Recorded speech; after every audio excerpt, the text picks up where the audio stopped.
Good afternoon. Phil Lindemann with your Krystal 93 News for Mountain Comfort Furnishings and Design.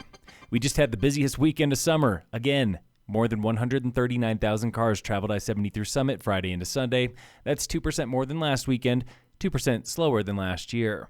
Traffic's been growing for a month now. Yesterday was the busiest 24 hours since March 23rd and one of the top 10 busiest of the entire year. Mark Tuckle, the ex-con accused of beating his girlfriend and then wrecking in Blue River, was in Teller County Court today. He remains in custody and has not made a plea. He's also walking again. Tuckle had to be cut from his truck with serious injuries. The judge expects Tuckle will go to trial. He is charged with multiple felonies. He had just been released from jail before that pursuit. A hiker was injured but able to walk away after sliding 600 feet down the face of Mount Massive. The hiker told Lake County Search and Rescue he slipped on a snowfield Saturday en route to the 14er summit. A helicopter was on standby.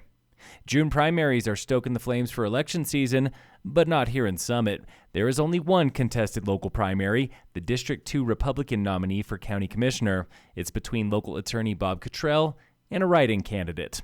Also contested is the Democratic seat for the State Board of Education. It's between two Boulder candidates.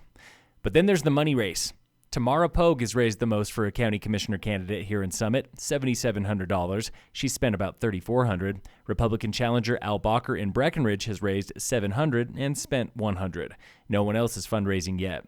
Summit local Julie McCluskey has 8 times the fundraising cash of her opponent, Dave Williams of Chaffee County, nearly $56,000 for McCluskey. They are running for State House. And then there's incumbent U.S. Congressman Joe Neguse with $1.5 million. He's spent almost all of it. His Republican opponent, Marshall Dawson, has spent just over $4,000. That's a little bit more than he actually has to spend. Local fire danger remains moderate in Summit County with no fire restrictions.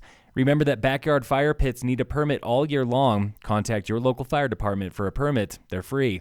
Another new wildfire erupted on the western slope Saturday. The Baxter fire burned more than 50 acres near Mac. That's north of I-70 west of Fruita.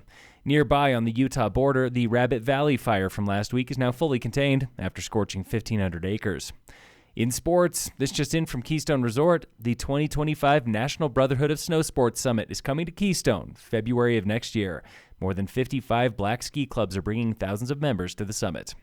And in local sports, coming to French Gulch this Wednesday, it's Race 3 of the Summit Trail Running Series with short and long courses.